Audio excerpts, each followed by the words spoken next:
Hi boys and girls, I hope you are all doing well and really enjoying your long weekend. And even though we are not meeting in person today, I really do hope that you will continue on watching and learn something from the Bible story. I am so looking forward to meet you again next Sunday, and I know your leaders would too. See you then.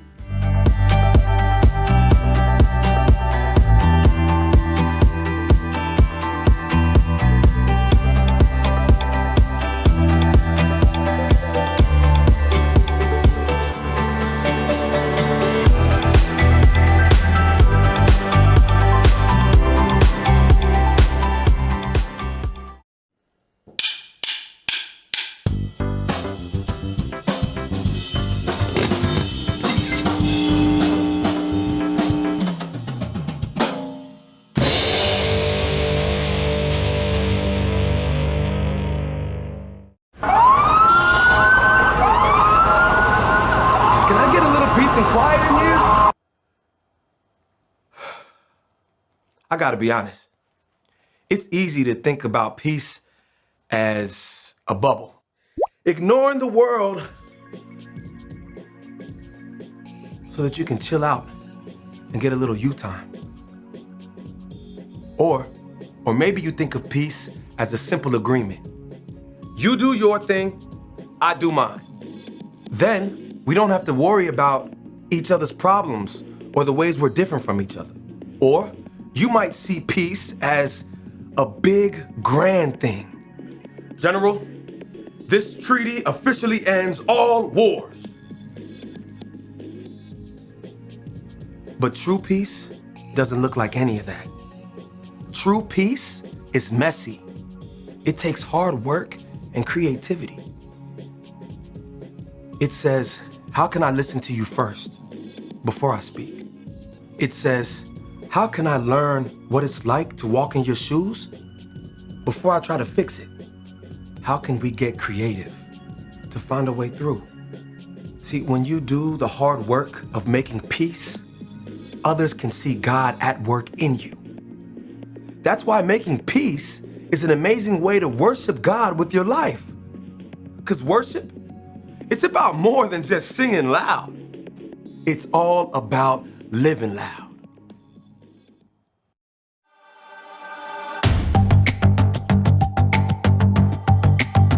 You're my courage, I don't have to be afraid.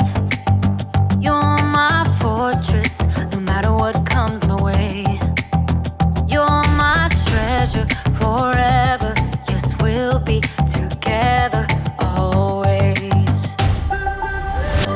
Even when the days get harder, I know you'll rescue me. Even when the sky is darker, I know you'll bring me peace.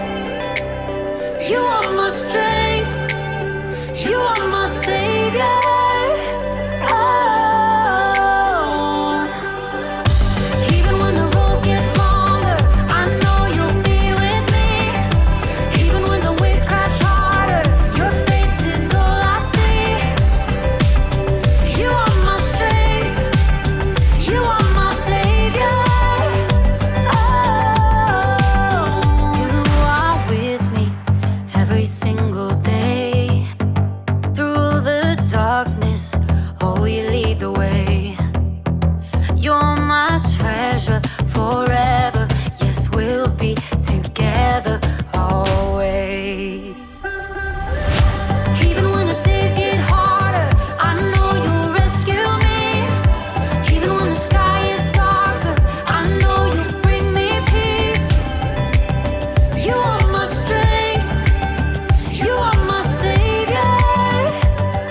everybody, it's me, Jacob, and today you're gonna help me solve a mystery.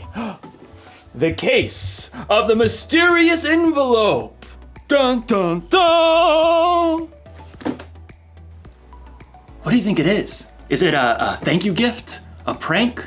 A peace offering? Actually, peace is what we're talking about today. Peace is proving you care more about each other than winning an argument. But that doesn't get me any closer to finding out what's inside this package. I feel like I should be wearing gloves for this.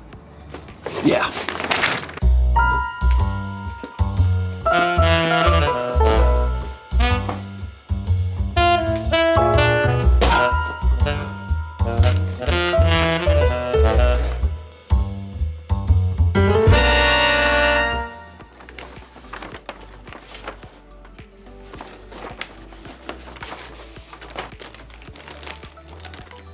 Monkey bridge?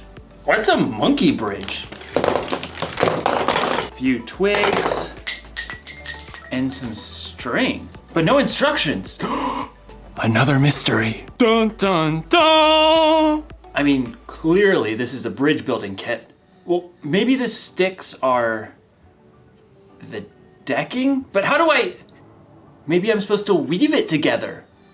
This doesn't make any sense. I gotta get creative. I gotta think outside the box to find a solution. Actually, that's exactly what someone in today's story did.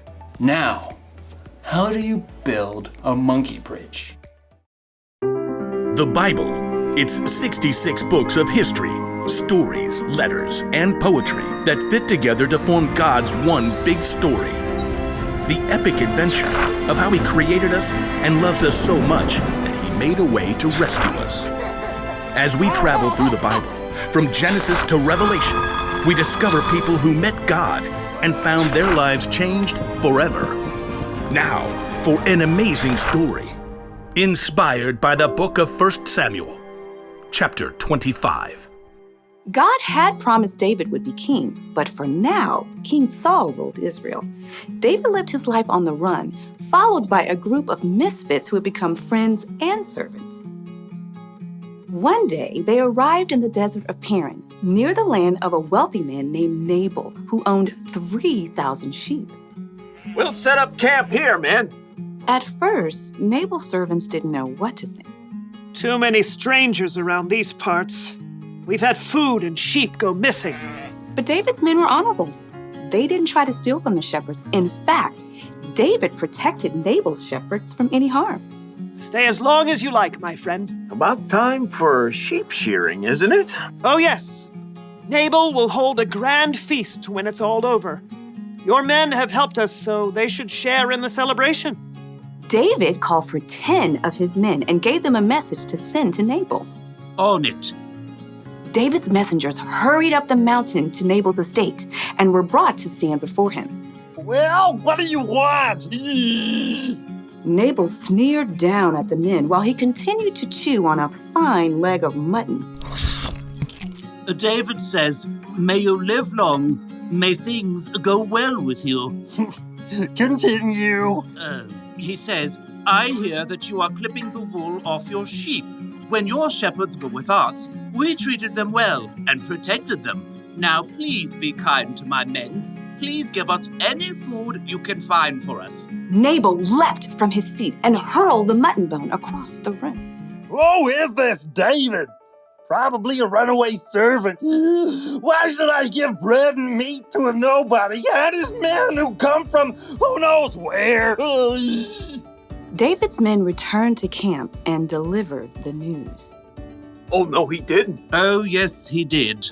Men, put on your swords. We'll make Nabal wish he hadn't. At no time at all, David and 400 of his men were marching up the mountain to confront Nabal. It seemed there was no stopping a battle. But Nabal's wife, Abigail, was far wiser than her husband. A servant told her what he had done. David sent messengers asking for food, but Nabal shouted and was rude to them. Go on. The whole time we were near them, David's men were good to us. They were like a wall, keeping us safe. You've got to do something now, or terrible trouble will come. There's no time to waste. Abigail quickly directed her servants to gather supplies and put them on donkeys. 200 loaves of bread. Check. 5 sheep. Check. 1 bushel of cooked grain. Check. 100 cakes of raisins and 200 cakes of figs. Check. And check. Well, you go on ahead. I'll follow. The donkeys, loaded with good food, started down the mountain. Abigail got on her donkey and followed. From the valley, David and his men were approaching. Everything we've done has been worthless. I watched over this fellow's property, but he's paid me back evil for good. We'll wipe him out. As David's anger grew, though, he spotted something along the path. A pack of donkeys. What's this? It looks like they're carrying something. Food for a feast, I'd say. Behind the pack of donkeys, Abigail prepared for what lay ahead.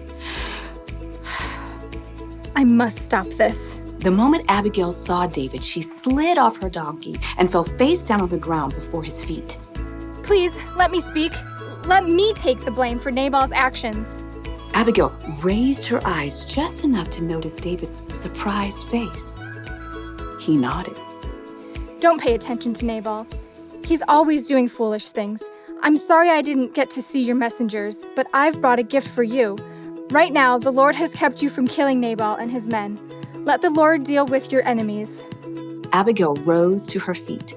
David and his men listened, surprised by the strength of her message. You fight the Lord's battles, so he will give your family line a kingdom that will last. He'll make you ruler of Israel. And when he does, you won't have a heavy load on your mind about killing people with no reason. The Lord will give you success. When that happens, please remember me.